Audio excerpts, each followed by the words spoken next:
Hey, I'm Cyclon. Today I want to share with you how I managed to reduce my campaign time to less than 3 hours and 20 minutes and what you can learn from it.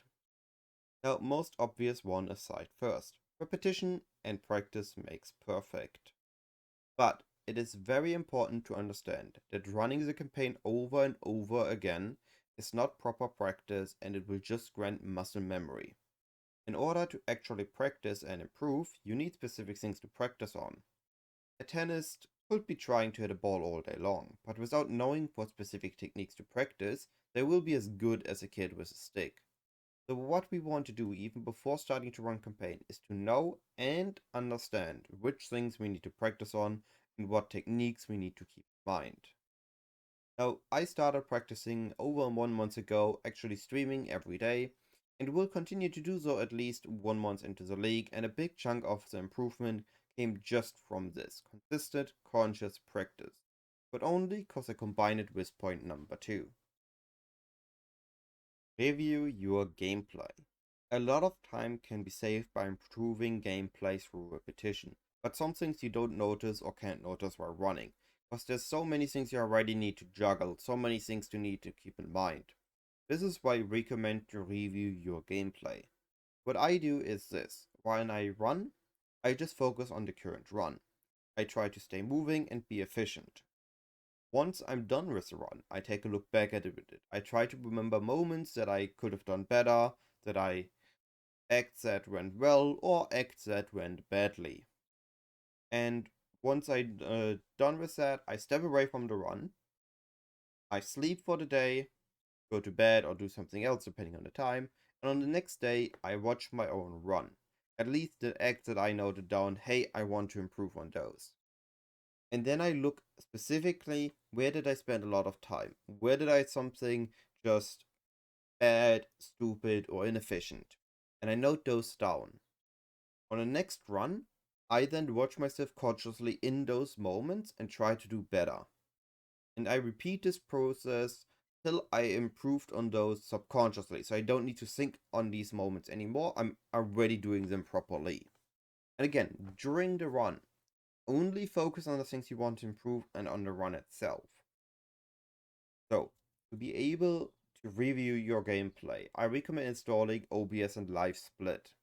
OBS allows you to record the run locally or directly stream to Twitch once you're connected to your OBS and Twitch. The reason that is good is even if you're not a streamer, Twitch is basically free storage for your runs, and you can also just publish them and share them with others to get more eyes on it or get some feedback on your runs from people which opinion you would be interested in. For Live Split, the advantage is that you can set automated splits and it shows you the time spent between the zones and your total time, so you can compare each run, see where you improved or where you took longer, and this helps you identify the acts or the zones that you spend too much time on or where you do something wrong. Inventory management and know what you need when. The goal of this section is to learn how to manage the resources during campaign, starting with knowing what we're going to need beforehand. This will help us reduce the amount of things we need to think about.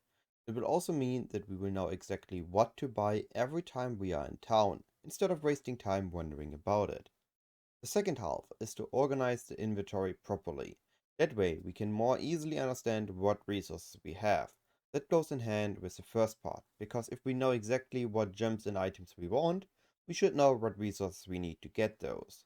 That way we know exactly what to loot during the campaign and not waste any second looting something we don't need. For example, on my bow Deadeye, I know I'm going to need 4 wisdom scrolls, 1 to 2 transmutes, and 3 to 5 alterations total for Act 1 to Act 3 in gems. But also in more detail, I know I need 3 wisdom scrolls on my first town visit to buy an iron ring, and 1 for a potential green link. Then on my second, I want 2 wisdom scrolls to buy sniper's mark and pierce support, and maybe 1 more for gear. And on my fourth town visit, I want to buy Frostblink and Warburner for 2 more wisdom scrolls. Knowing this allows me to manage my resources in case I need to sell something or loot further, without having to think about it and decide every time I'm in town, because I'm already keeping track of those things that I know beforehand. Point number 4. Plan your town and zone pathing. This one saves more time than you would think. Plan not only what to do in town, but also in what order. Let's take Act 3 second town visit for example. Mamoa has your 24-hour or curse gem as a reward. If you're level 23 or above, Hagen sells potentially 4 links, and Clarissa will give you the key and sell you more aura and curse gems, and you spawn in the middle of town.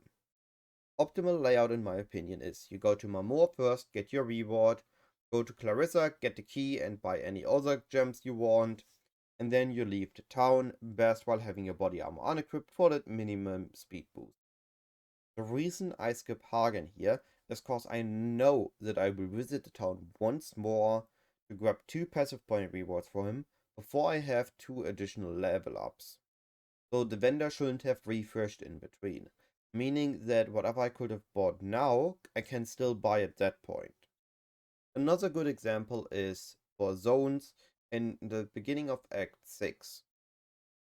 So you can do Coast into Mudflats, into PoE Fortress, kill to Kohama, get to the Ridge Waypoint, get a teleport to the coast, go to Tidal Island, get the manuscript, portal to town, enter Twilight Strand, clear the Twilight Strand, log out to town, and grab all the vendor rewards. This results in a minimal town time and an efficient pathing between zones. Meaning, again, overall of this point, try to not only think of the next thing you want to do, but also the things after and how you can chain them up efficiently so that you spend less time in between and are aware of what's going to come next.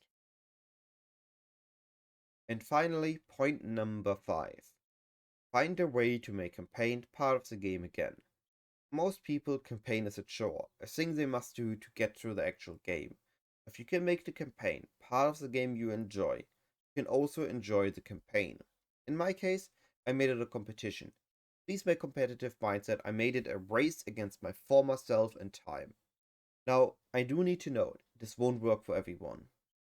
You will have to find a way to specific to yourself to make campaign part of the game again.